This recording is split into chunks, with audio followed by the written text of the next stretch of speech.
welcome to another Tuesday evening lesson, and we're going to carry on as usual with where we left off. Item number 9, dealing with going above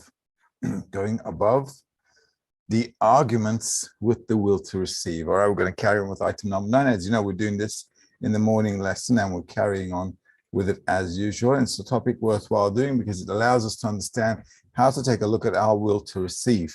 Now, if you're new to the channel, it's best that you take a look at our previous lessons where we had semester 1, 2, and 3. Or if you're interested in studying the wisdom of Kabbalah and you're not yet studying properly or in a certain structure, you can definitely go to www.kabbalah.info and get your head into the KabU environment where you can have a systematic structural study as well with like-minded people from all around the world, and most probably there'll be someone else also studying in your country as well. So we're going to carry on with item number 9. If you have any questions, queries, anything at all, shoot them through and we'll try to come to a solution. We'll try to come to an answer together from the excerpts that we're reading. All right, and if you have any questions, we'll work it out somehow, as we always do. All right, so Rabash and number 9. This is from the article Come On to Pharaoh. Sometimes a person begins the work of bestowal and explains to the body that this is the whole purpose of the work, to receive vessels of bestowal. However, after all his arguments with the body tells him you cannot change the nature that the Creator has created. And since creation is regarded as existence from absence, it is only in the form of desire to receive. So how dare you say that you can change the nature that the Creator has created? It was said about this, come on to Pharaoh, meaning we will go together. I will go with you so that I will change the nature, and all I want is that you will ask me to help you change your nature from a desire to receive into a desire to bestow. As our sages said, man's inclination overpowers him every day, and were it not for the Creator's help, he would not have overcome it. All right, so as usual, we'll go over it a second time and we'll try to explain to ourselves what Rabash is talking about, what he wants to put forth. Sometimes a person begins the work of bestowal and explains to the body that this is the whole purpose of the work, to receive vessels of bestowal. So by nature, we're a desire to receive. So when we want to work in order to bestow, it's a bit hard on the body. The body is the will to receive. But we're not talking about our corporeal body at all. There's nothing to tell my corporeal body. We're talking to our nature. And our nature is, because it's a will to receive pleasure, is always going to complain when there's some kind of bestowal involved if there's no profit involved in it. Right? Even if I want to do something good to somebody else, I expect some kind of profit, whether it's material or immaterial. It doesn't matter. At the end of the day, I want some kind of fulfillment. But bestowal means that I do an act of bestowal, an altruistic act, and I get nothing back in return. Because if I'm getting something back in return, it means it's egoistic. Even doing a favor to somebody doesn't make you good, because you feel good about yourself, or somehow you feel compelled to do it. Maybe it's because of, I don't know, because they're your family or friends and so forth. But who wants to really go out of their way and do something good to somebody else without benefit? No way. So our body is always going to be arguing with us about this process. And it's also justified as well, because specifically the Creator created us as a desire to receive, there is no way we're going to overcome that. So the body is actually correct. It's right in its argument. So what's the counter argument? Well, it's true that we cannot change our nature, which is the desire to receive. However, we can change how we want to use our nature. Instead of using it egoistically, we can want to use it altruistically. And how are we going to change that intention? We still can't change our own intention because we didn't create ourselves. How can we do that? We can't. But there's a little trick to the wisdom of Kabbalah, and that's called getting help from you know who. Okay, so whenever we face a problem where we feel like we cannot overcome our nature, and we should get to that point in any case. We should always get to the point that I will feel that I cannot overcome my nature, and there a person can turn to the Creator, and that's the whole idea, because then I can actually build some kind of connection with the Creator, right? I mean, the Creator could have easily also given us the ability to overcome our nature as well, but that would have defeated the purpose of building a connection with the Creator. The whole purpose of having a nature that is a will to receive is for the Creator to bestow into it. And the whole idea is for the created being to receive everything that the Creator wants to give. However, we want to receive it in such a way that we don't want to feel like a dog that's being thrown a bone at. Right? We want to have this dialogue with the Creator at equal, levels. So only then can we say we have a good relationship. If I feel always lower than the Creator, I can't say the Creator is good. We just can't say that. So in order to raise ourselves to the level of the Creator and to have a relationship on equal terms, what we have to understand is that we have to connect with the Creator. And the only way to do that is to ask for help, because this is how kids grow as well.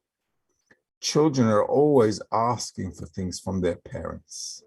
This is how they connect with their parents. This is how they build their connection. So from a young age, we understand that in order to do things, I need help. So kids are always asking for stuff. They're always asking for help. They're always asking for this and that. And by doing something mutual with them, we give them the opportunity to grow. And then in return, they build a connection with us. Through that connection, they understand what it's to be like an adult, and they grow up. So the same thing is with the Creator. The Creator isn't obviously setting us up to some kind of situation where we're always like, turning to Him like we're some incompetent being. But the whole idea is, well, despite the fact that we are incompetent in changing our nature, that's besides the point. The real point is to build a connection with the Creator. That's why we're unable to change our own nature.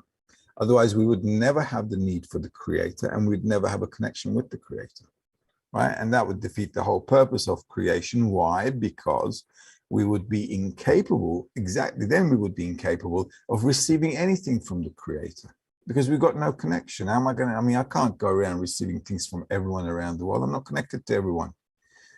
In order to have this good relationship, we need to build that connection.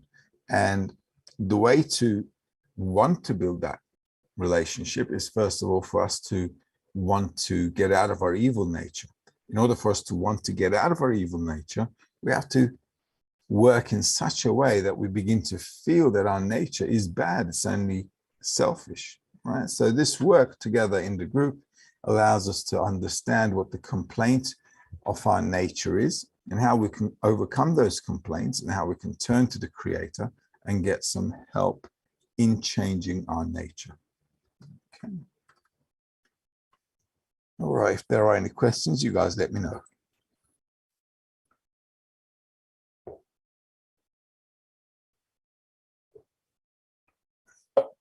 Okay, it is hot. Okay. All right, it's really hot here.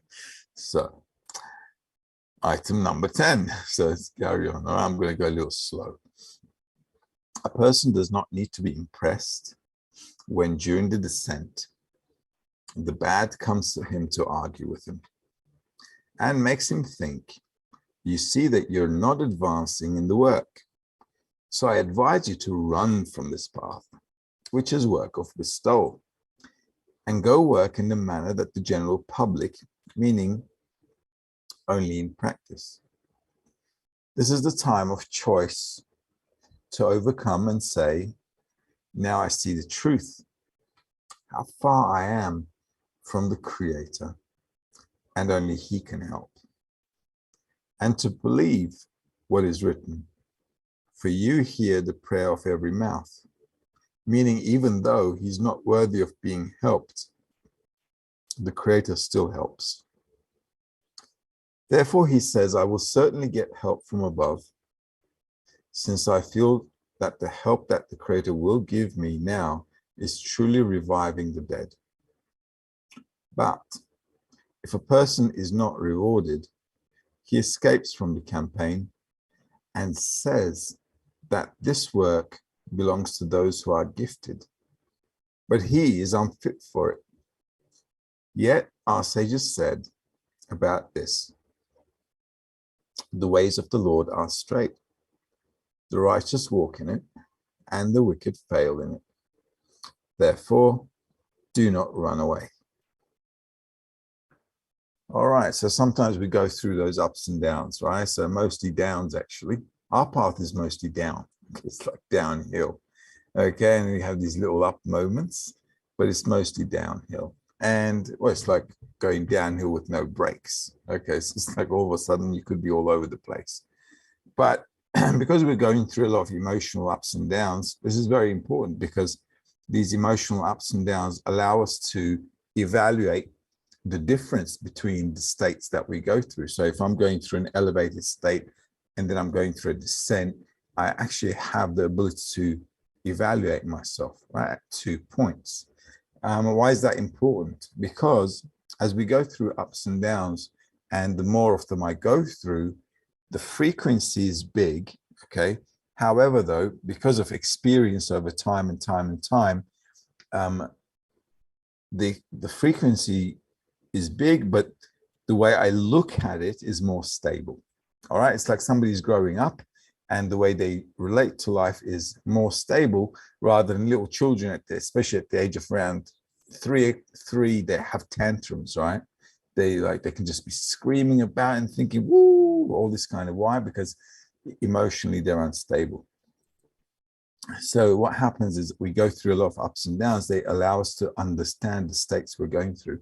They allow us to see our own nature. And actually all of these moments where I'm actually talking with myself, when I say talking with myself, I'm evaluating myself. I'm not talking to myself like a madman, but I'm evaluating the situation. Like, what am I going through? What am I feeling? What should I do with this feeling? Should I say, you know what, this is just not worth it? Or should I just, go? Or should I say, well, these ups and downs happen and I just need to carry on. Okay, so how I relate to the situation is this inner conversation that I'm having, and I'm able to discern the situation if I look at it from 2 points of view. One is my body, the will to receive for myself. This is why we're always like having a chat with ourselves from 2 different points, right? And then the other one is my dot in the heart, right? So I want to get to the purpose of life. So one wants to have a great time in this life and die. Okay, the other one wants to grow up and just say, you know what, this life isn't that worth it anyway. Let's get over it, grow up and attain a higher level of consciousness. So this dialogue between these 2 guys are always in me, because they're both in me. So while going through all of these states, we shouldn't really be impressed with all the complaints and the bad feelings and the sensations that we may feel, because at the end of the day, they allow us to really open up and reveal what the will to receive really is like. So what do I have to do? Basically, in a nutshell, he's saying, listen, no matter what happens, stay on the path. Okay, because if you don't, you're not going to attain anything anyway. Also in this life as well, imagine you want to be something, someone like, like a scientist, or a big entrepreneur, whatever you want, right? If you want to be something great in life, you're bound to have a lot of ups and downs. Okay, there'll be a lot of people against you. Life will be against you. You're trying to accomplish something great, and there's always some kind of problem on the way. You always have to overcome stuff, don't you? Now, what allows you to really push forward is because you have an understanding of what you can get, right? In spirituality, our drama is we don't really know what we're going to get in spirituality. And the way they explain it in the books isn't really that motivating either, because they're saying, hey, you're going to learn to bestow, and you're thinking, well, great, so what I mean? So we're in a bit of a dilemma, okay? So what I have to do, though, is understand, above the feeling of good or bad, understand at least conceptually, that there is a higher level of consciousness which creation is created for. Okay, so sometimes in life we say, listen, I've got to do this because I don't have any other choice. All right, so spirituality is kind of like that. Despite the fact that I might be going through ups and downs, I need to come to an understanding and say to myself, you know what, I need to get this done. Why? Because then I'm just going to go through another reincarnation cycle and another one and another, and God knows what mumbo jumbo I'm going to get myself into. Because through the time of life, if you take a look at all of our historical development as well, you see we're always just going from bad to worse. It's never kind of getting good, you know. In our thousands of historical development, you know, we've only had very brief moments of peace. The rest of it has all been wars and all kinds of dramas, you know. So human nature is very, very wild. It's actually suffering. You know, humanity is just suffering, unfortunately. But these sufferings also allow us to question why we're suffering. What's the reason behind the suffering? And this allows us, the same way in spirituality, right? Evaluate my situation and what I can do about it. And if I understand that there's a purpose to life, and there's no running away from that purpose. At the end of the day, everybody has to get to that purpose. There's no getting away from it. I can't say to myself, I'm going to stay 18 for the rest of my life. It's not going to happen, right? I wish, okay? However, it's just not going to happen, right? So we can't lie to ourselves. So we have to grow up. We have to come to this wise, above this corporeal existent perception. And this is where we have to understand that if this is how it's going to be, if this is how it was meant to be, and that's where we're going, then, you know, no matter what happens, we can stay on the path. It's just a matter of a simple understanding that this is what I have to do. All right. And not giving up is very, very important. And for that, we also have, well, we have friends, don't we? We have friends in the 10 in the group, which are on the path with us. We have all kinds of Kabbalists. We've got the Rav, we've got the books. So there's always, actually, the beautiful thing is, there's always an explanation. There's always an answer to whatever we're going through. And the reason there is an answer to whatever we're going through is because all of the Kabbalists went through them. Right, so there's not one Kabbalist who didn't encounter a bad state, a dissent, you know, a conflict with their own will to receive. They all have. This is just how the path is. And if I accept the path as it is and as necessary the way it is, then I can just move forward with it with the support of the friends as well whenever I'm down. And that's it. We just have to use the environment properly.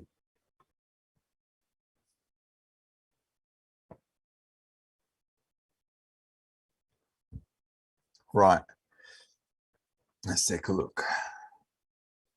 This is excerpt number 12. No, wait a minute, we just did 10, 11. Okay, so we are on excerpt number 11. This is from Rabash, How I Love Your Teaching. That's the name of the article. We see that there is no answer to the question of the wicked, one other than blunt his teeth, which is, as our sages said, and you shall memorize them, so that the words of Torah will be sharp within your mouth, so that if someone were to ask you something, do not hesitate before you speak, but tell him right away.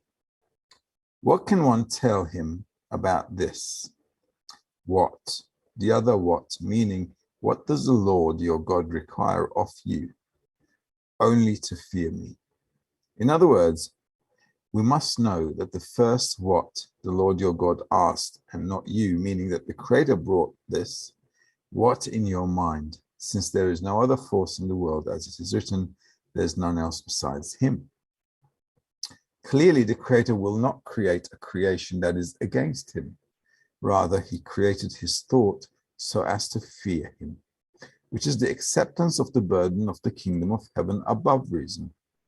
For through the wicked one's question, he must take upon himself a new acceptance of the burden of the kingdom of heaven, called fear, each time anew.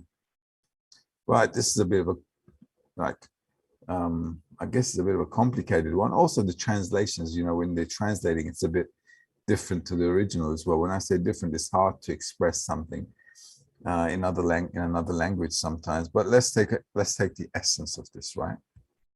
Whenever our will to receive is complaining about the work, we need to answer it straight away. And the only way to answer it is if you know the teaching, right? So we need experience, we need the study. How does one blunt his teeth? It's by studying day to day. It's by understanding what the process is, what the science is, what the wisdom of Kabbalah is, what the path is all about. So if I'm studying day to day and moving towards that all the time, then I have the opportunity to kind of have the strength to face my will to receive. This is also the kind of strength we get from the environment as well. If I'm meeting with the friends, if I'm connecting with the friends, if I'm in all kinds of activities with the friends, then obviously what's going to happen is, from the connection with the friends, I'm also going to gather the strength to move forward. I'm going to have some kind of strength. I'm going to find some kind of strength from the environment to blunt his teeth. In other words, to shut that inner voice in me that's complaining about the path all the time.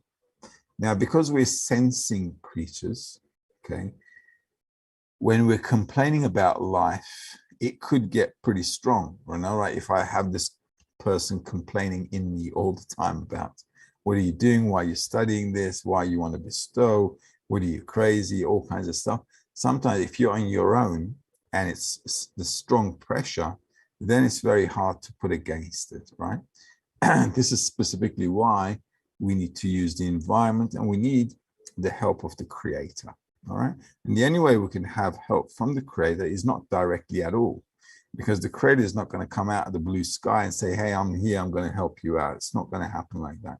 It's always going to be indirectly when you integrate yourself to the environment. And this is very critical, very essential in the study, that we all need to understand that none of us are special in the eyes of the Creator, right? Individually. All of us together are very special in the eyes of the Creator, all right? So if a person is constantly trying to move forward with the friends, within the friends, then he will have that force, okay? So the Creator has created the will to receive against him, but it's not like an enemy. It's like a situation where we can actually have a relationship, because the Creator is bestowal. If I'm also just bestowal and not wanting to receive anything, how am I supposed to have a connection with the Creator? I can't. So the Creator is creating something opposite to him, but not against him. An opposite state where, if connected properly, right, then there could be completeness.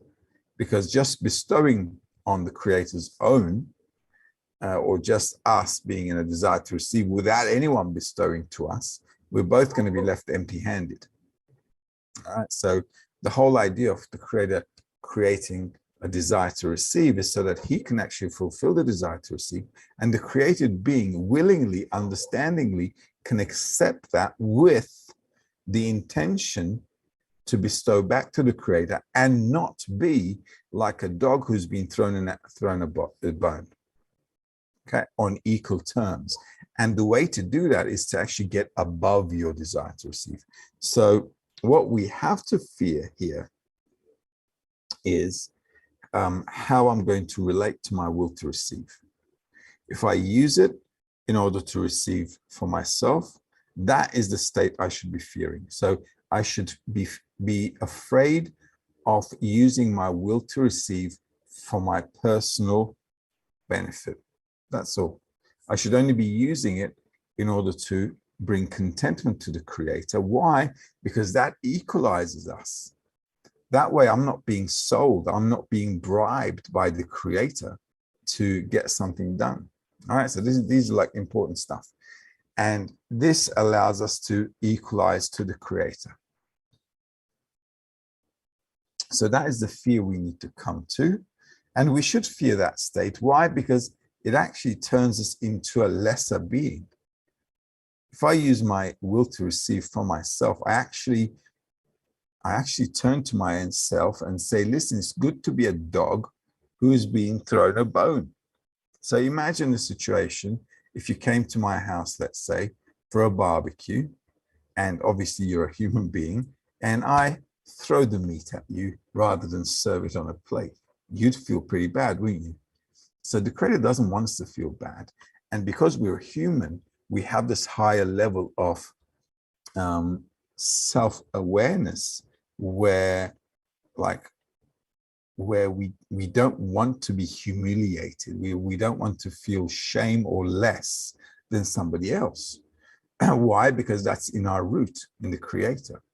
So the creator wants us to be in such a state that we do not feel lesser than the creator. So in order to do that, having the strength and the ability, which we get through the study and obviously from the creator, if we ask for it, to be above the will to receive, it allows me to have control of the desire rather than the desire controlling me.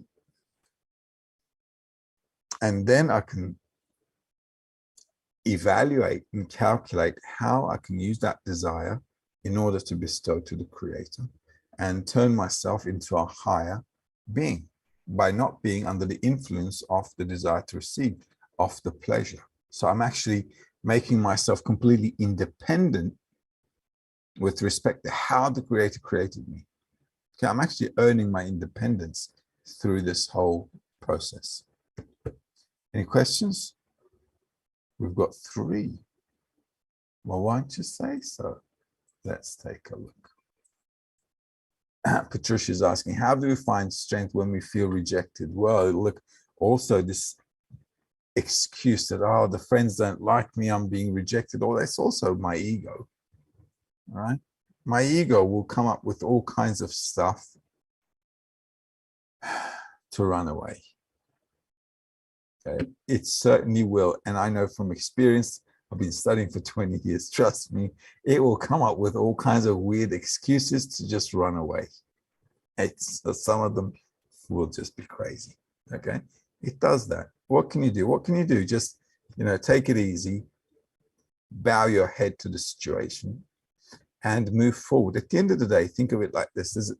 On the last, in the last excerpt, there's a nice little sentence there. There is none else beside him.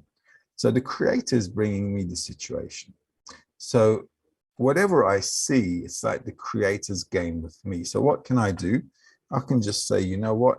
I'm not responsible for the situation. I'm responsible for how I'm going to respond to the situation. And what is he advising here? What does he say here? In the previous excerpt, in number 10, it says, our sages said, don't run away. Okay? Simple little advice. No matter what happens, just hang in there. And if you feel like rejected, just bow your head, do your best, study quietly among them, work quietly, and that's it. Best way to do it, seriously. Just quietly trot along with them despite what you feel. And obviously, turning to the creator is where we want to get to. So every situation that I'm going through should bring me to turn to the creator for guidance, help, strength, to ask for the vessels of bestowal, anything you want, just to stick your head in there and keep moving. Okay. So the advice is quite nice. Okay. It says, don't run away. So don't run away. Most of the time, I get out of these situations by just being quiet, accepting the situation, and just working with it.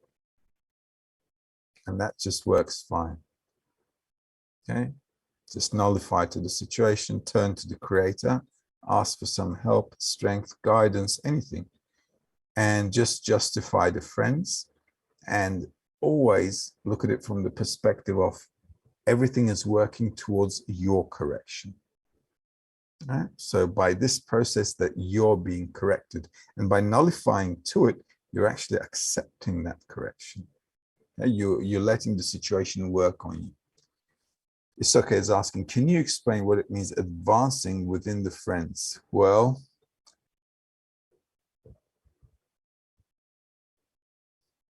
I can. It means I'm allowing, by nullifying myself, I'm allowing the friends to influence me so that I will have a higher level of importance with respect to the goal. The whole idea of wanting to use the environment or working within the environment is to increase the importance of the goal. Because I can only make, I can only make sacrifices or give concessions if something is important. So the group allows me to gain the importance of spirituality, because the more I'm studying, the more I'm with them, I begin to think, wow, it's a good thing I'm not going to end up dead like a dog on the street, because life goes by pretty quick. We need to understand that, right? It needs to be clear to everyone. All of a sudden, you're 30, 40, 50, 60, and you're thinking, oh my God, what happened? Okay, so life is moving fast. And if I begin to understand how life works within the study as well, I can then, prioritize what's more important. And I can only do that with the environment. So working within the friends means that I'm sticking my head in there and I'm getting a lot of discernments, understandings, feelings, things that I need to clarify, things that I need to work with in order to grow up. So it speeds up my development. Patricia, is blunting the teeth working in spite of rejection? Yeah, because our ego is telling us that. Okay, even if the friend was telling me that, even if the friend was telling me a bad thing, and I could tell, I promise you, I've heard a few bad things about myself on the path. All right, and you think, wow, the friends shouldn't be talking like that about you, about you, but it's not. It doesn't matter. Okay, what matters is, look, always think of it this way. What matters is how I'm relating to the situation. All right, very important. Not how others are relating to me, how I'm relating back. So if you stick to that, it'll be worth your while. And you'll develop fast from that as well. Because everything is coming from the creator. There's no one else besides him. I don't have any control about what's happening to me from the outside. What people do, what people say, I don't have any control over that. So, there's nothing to talk about what other people are saying or doing. Irrelevant. Important thing is what I'm doing in response. Okay, so if you start thinking from that point of view, and if you constantly push straight forward, you'll make it. No doubt about it. Where are we? Number 12 or number 13? Okay, let's do number 13. Okay, let's skip one and do number 13. In fact, you know what? Let's do number 14. I like this article, number 14. Things that come from the heart. All right. When one hears the words of Torah from his teacher, he immediately agrees with his teacher and resolves to observe the words of his teacher with his heart and soul.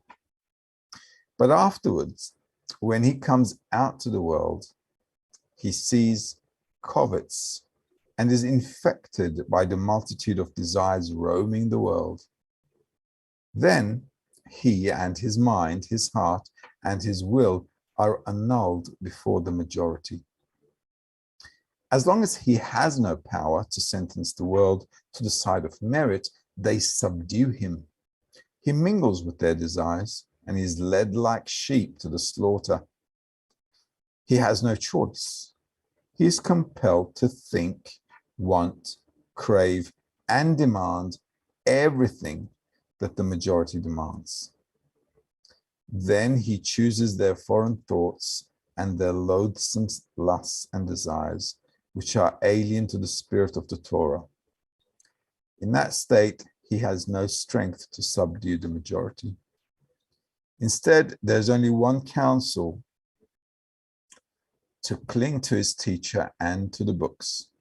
This is called from the mouth of books and from the mouth of authors. Only by clinging to them can he change his mind and will for the better. However, witty arguments will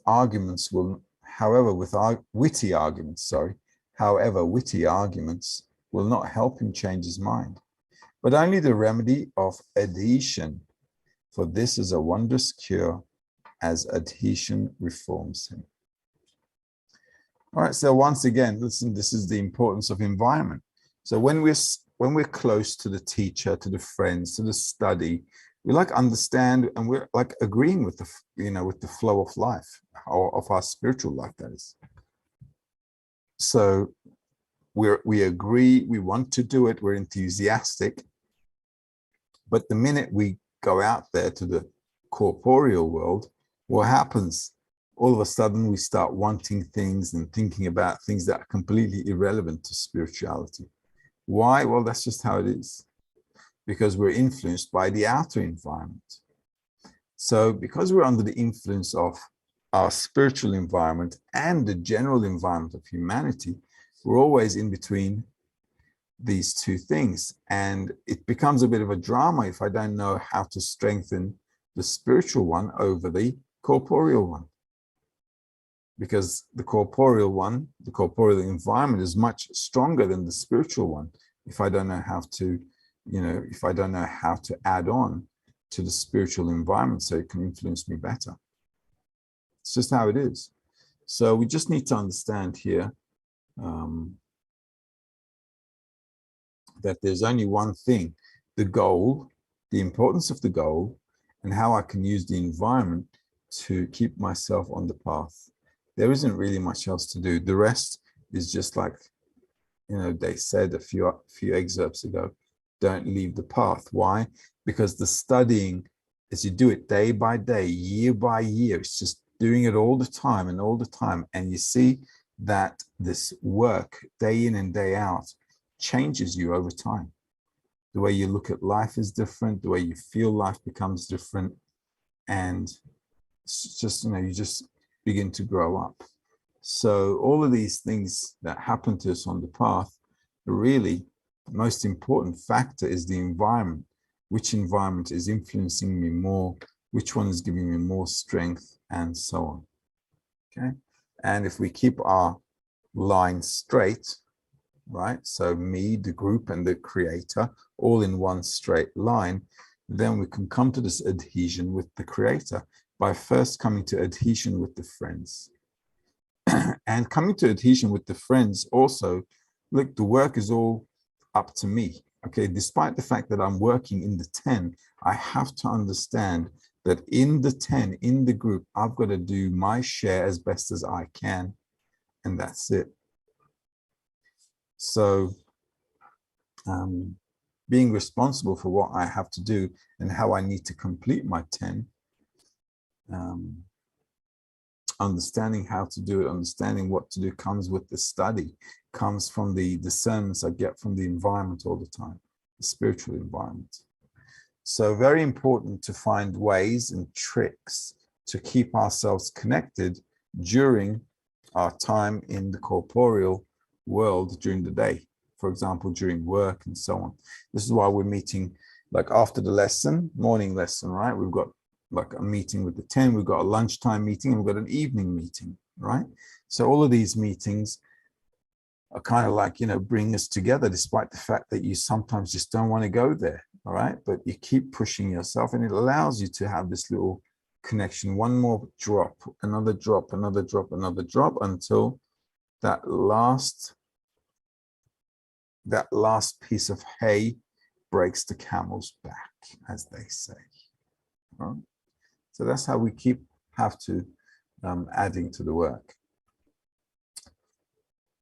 Issake is asking, how can we come closer in the 10? How can we feel closer? Well, look, the more we do, the more we support the friends, the more we help the friends in getting, the more we support them and helping them move forward and advance towards the goal, we can connect more on the one hand. On the other hand, the more I do it, the more distant I'm going to get to feel. Okay, so there's a bit of an opposite ratio here. The more I do to help the friends, to connect with the friends and so on, is good. And the more I do it, the more the more I discover how my nature is actually against all this connection. And this is why we have to do this stuff. So I'm doing all I can to help the friends, and then discovering that I'm actually completely against connecting with them. Okay, that's the kind of understanding we get to. And this is then how you turn to the creator. So wait a minute, I'm trying to be good. I'm trying to get corrected. I'm trying to, put all my egoism aside and do good for others. And I feel that I'm just not in there, and I don't want to be in there at all. Okay? This allows a person to turn to the creator from the heart, sincerely turn to the creator. Why? Because I did everything I could. So doing a lot of things to support the friends, to help them in any way, in every way, is really essential to develop a sincere prayer to the creator so that the creator can help you.